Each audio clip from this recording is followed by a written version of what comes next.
kaga desu ka? Watanabe-dan desu. On today's episode of Alt Hollywood, we're going to take a look at musical adaptations of Broadway shows. And in particular, we're going to look at musical adaptations of Broadway shows that have had, in some form or another, a major controversy regarding the casting. And we're going to look at 3 movies in particular that seem to have had a larger than normal amount of controversy surrounding who was ultimately put in the lead. Now, let's be honest about it. When we look at motion pictures that are adapted from Broadway shows, we always hear that old saying that movie audiences are very different from stage audiences. They have to appeal to a wider variety of people. And so therefore, the type of star who can make a movie work is very different. And I'm going to say something that might be a little bit controversial coming from a film teacher. I'm going to say that's absolutely 100% true. Because there is a certain quality that a film star has that a stage star has in a different way.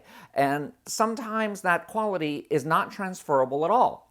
Of course, there are other times when it's just purely a matter of box office consideration with no consideration for whether or not the film performer is at all appropriate. And in a lot of instances, that looks to be the case. And then sometimes 20, 30, 40, 50 years later, we look at the same movie and we realize that the choice was indeed correct. Or the movie has slid into infamy, so it really doesn't matter anymore one way or the other. The first movie we're going to look at is Gypsy. Now, Gypsy has a very complicated history as a feature film. For one thing, it was about Gypsy Rose Lee.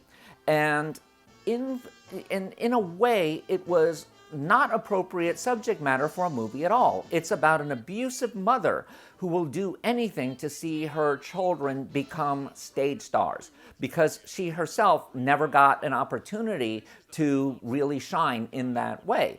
So it's, on the one hand, a little bit about mother love. It's also about ambition. It's also about what it's like to be ignored because you are the one who is not considered to be the pretty one or the smart one or the talented one and all of that. And in the case of Gypsy Rose Lee, we know that the most ironic thing happened, which was the daughter who was thought to be the least talented is the one who became the big star, is the one who had a fantastic career. The show was a major sensation on Broadway when it first came out, with Ethel Merman in the lead. And everyone assumed that Ethel Merman would be cast in the film. Now, here was a problem. Ethel Merman was not someone Hollywood wanted to deal with for a major film like that. Why? She was so sensational in Annie Get Your Gun and Call Me Madam and all of that. Exactly, that's the problem. Merman was very big as a personality for the stage.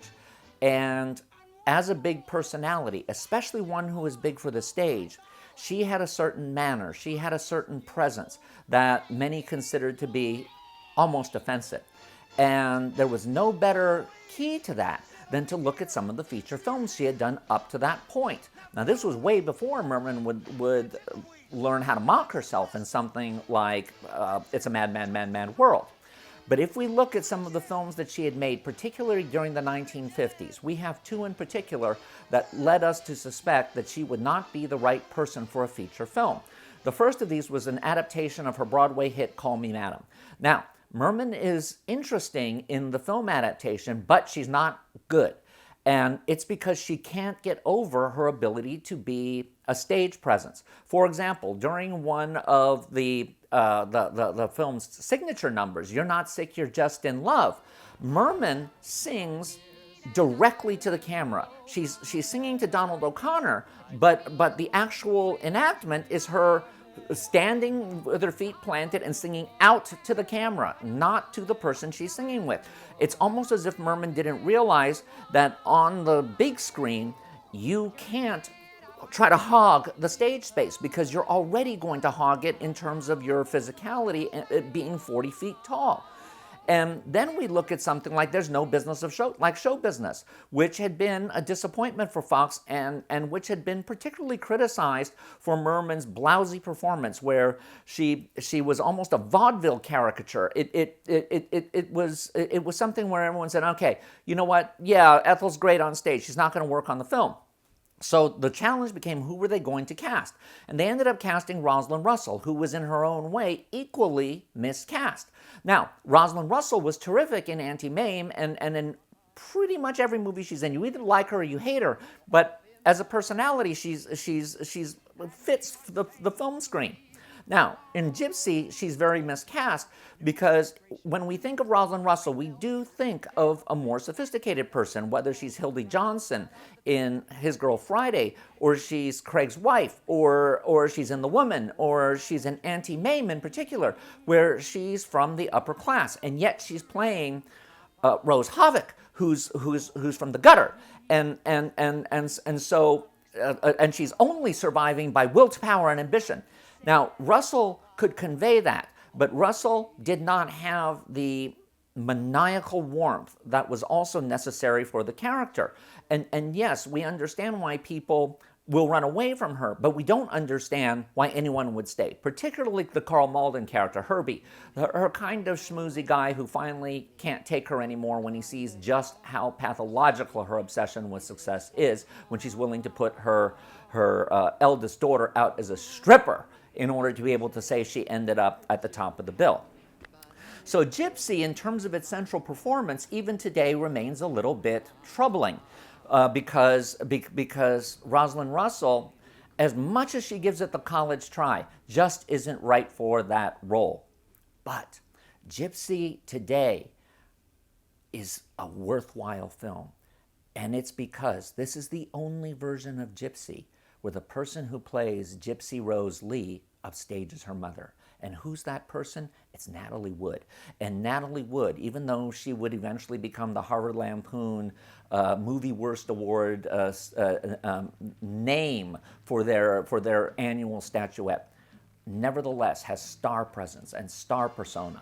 Further, at that point in her career, at 20 years old, Natalie Wood was someone who was very beautiful, but was often criticized as not having that great of a depth of an actress. So she, psychologically speaking, fits that role. And boy, when you look at that movie today, is she charismatic. She comes alive as Louise. We understand her. We understand her hurt when she's singing Little Lamb. We understand her fear at her mother as her mother's having a nervous breakdown singing Everything's Coming Up Roses. Now's your inning.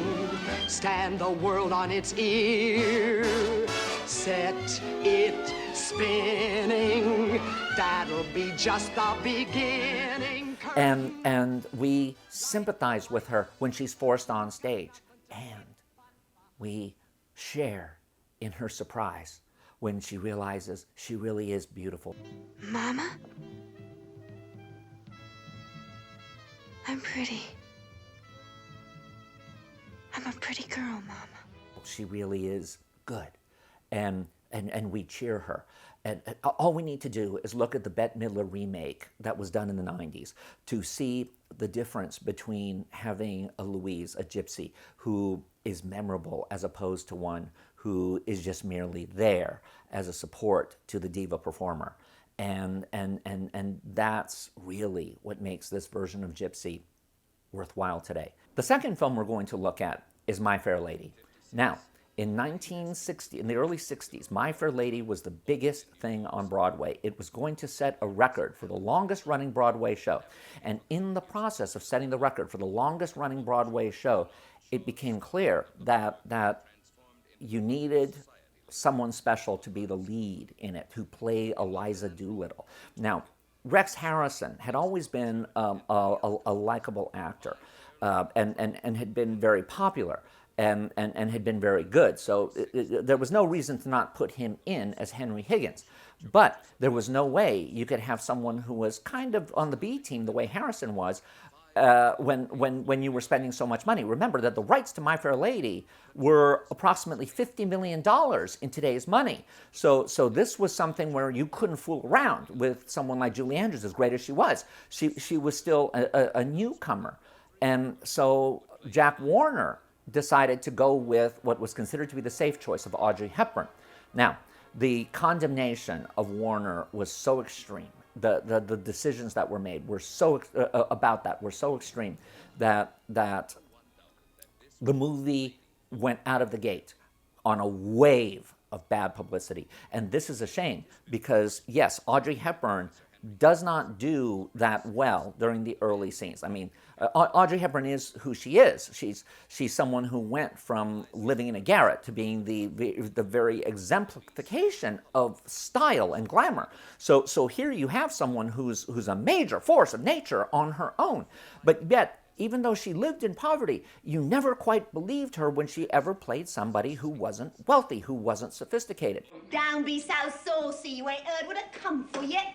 Did you tell him I'll come in a taxi? Nonsense, girl. What do you think a gentleman like Mr. Higgins cares what you came in? Oh, we are proud. And that was a problem during the early scenes, where we kind of feel she's almost giving a less than 100% performance, even though we know she's making the greatest effort. But during the scenes when Eliza achieves, and then she realizes that she's been taken advantage of, that these men really do look at her as a plaything, and we sense her anger. What's the matter? Is anything wrong? No, nothing wrong with you. I won your bet for you, haven't I? That's enough for you. I don't matter, I suppose. You won my bet, you presumptuous insect. I won it. What did you throw those slippers at me for? Because I wanted to smash your face. I could kill you, you selfish brute. Why'd you leave me where you picked me out of in the gutter? You thank God it's all over now. You can throw me back again there, do you?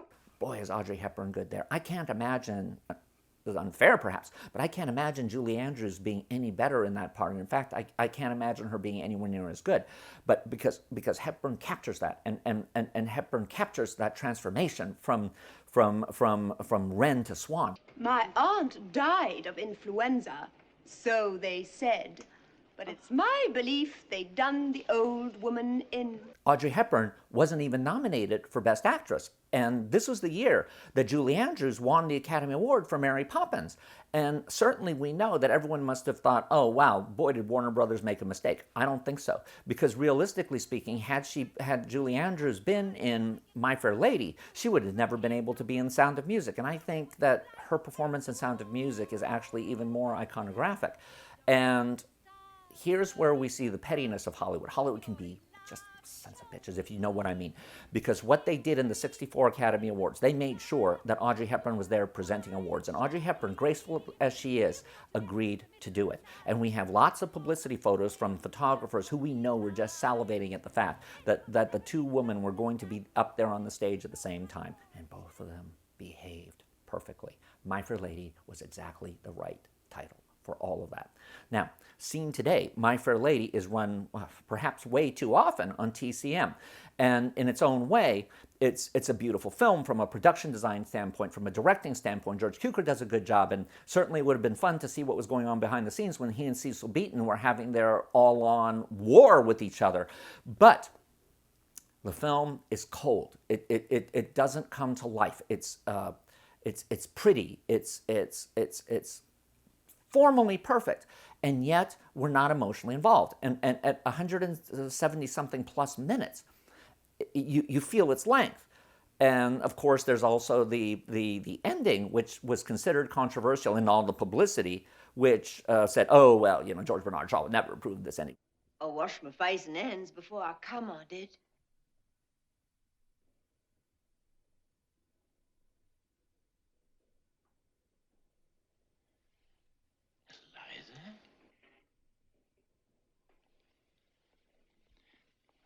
Where the devil are my slippers? Sorry, but George Bernard Shaw happened to have written that ending for his 1938 adaptation of Pygmalion. So even though he would later say, oh, I can't think of anything more tragic than a girl that young ending up with those two old men, and he was right, that's kind of the point of My Fair Lady when we watch it today. We understand that the real couple are Higgins and Pickering, and that Eliza is kind of a doll for them, but we also see at the end that she realizes she's found her own family, and even if it's not a conventional marriage, it's something that she's going to be able to really triumph from, so she's going to end up being a real winner. The third and final film we're going to look at is 1974's Mame. Now, Mame is an entirely different story from these other two because there's a different backstory to it. Now, even today, Mame is routinely criticized and raked over the coals for the very fact that they dared to cast Lucille Ball in this iconographic role. Let's look at the context of the year it was made, 1974, 2 years after Cabaret. The musical film had been in a disastrous downward spiral ever since The Sound of Music. In Mame, we had Warner Brothers having their hand on this prize package. But we also knew they were petrified. They were white-knuckled about trying to do a conventional musical in this time of, if any musical was working at all, it was something modernist like Cabaret, something sexy, something very, very vibrant, and not this kind of old, very heavy type thing. Remember, we'd also seen other Broadway adaptations just crash and burn, whether it be Man of La Mancha with Sophia Loren and Peter O'Toole, or whether it be Camelot with Vanessa Redgrave trying to sing and replace Julie Andrews. I mean, there were a lot of people who were not really musical talents who at this time were appearing in musical movies, Finian's Rainbow. And of course, the worst of them was Paint Your Wagon with Gene Seberg and Lee Marvin and Clint Eastwood singing. So, in a way, it was an era of inappropriate people being in musical roles. But Lucille Ball wasn't really inappropriate. She'd started out as a Corinne. She'd started out in musical movies as well, and she'd never been a problem. Lucy Ricardo's warbling notwithstanding. But there was Angela Lansbury, who had allegedly given one of the great performances on the stage. And I'm not going to argue that. But here's the problem. Angela Lansbury was not a film star. Now, we have people today saying, oh, well, she should have gotten the role, she should have gotten the role, blah, blah, blah, and they should have held out for her, whatever. That was never going to happen.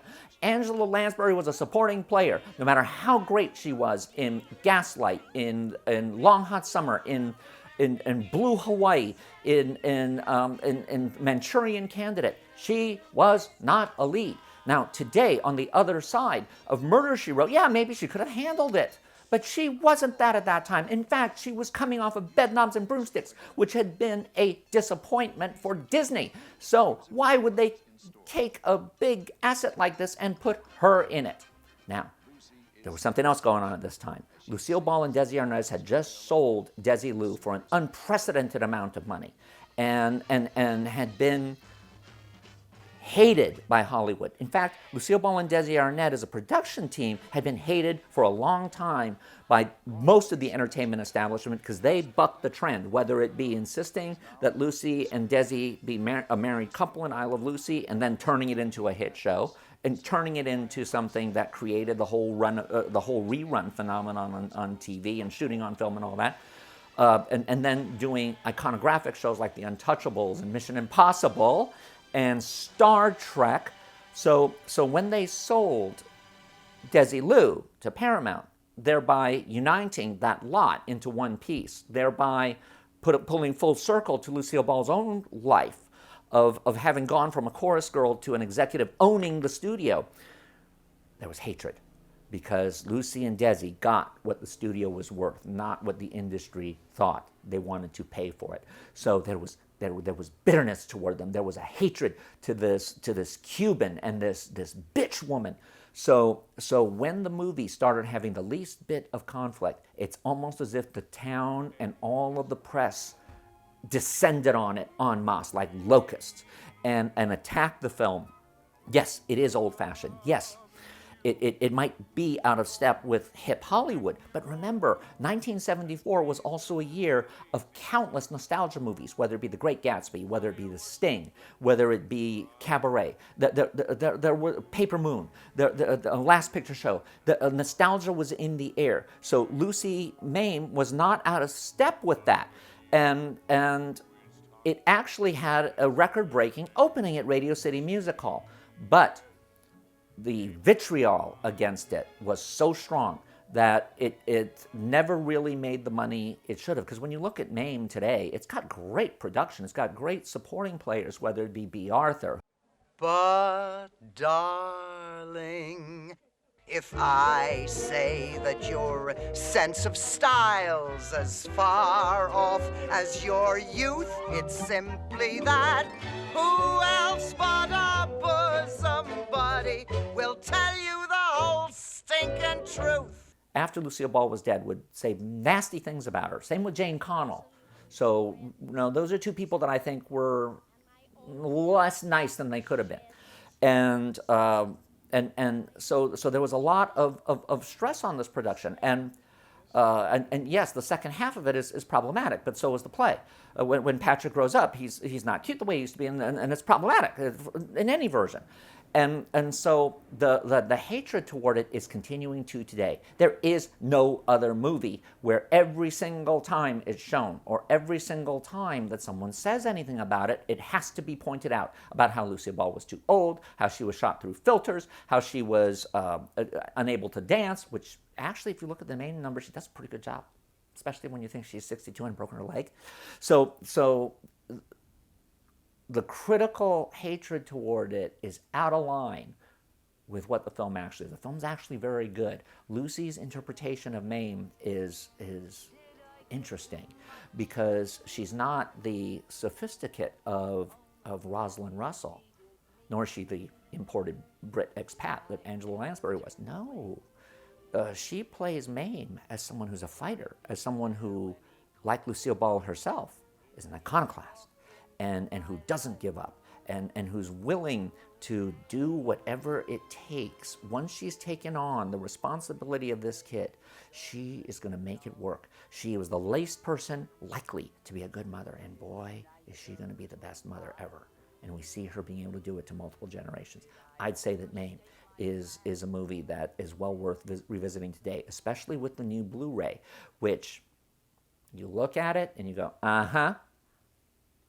We know that 70s physical materials were not great, but when we see it transferred from negative, the out-of-focus shots are typical of what was done with actresses all the way through the Golden Age and after. So it's not out of line. And the look of the film is so great, whereas every previous video version had looked so terrible. I'm going to say that it wasn't processed properly. And is that part of the conspiracy against Mame? Who knows? Anyway, as you can see, all three of these movies have a reason to be watched today. They have something that's interesting, that removed from the stage show, as far as the majority of audiences are concerned, keeps them interesting, makes them something that reminds us that this is, after all, why we love music. There's no business like show business, like no business I know.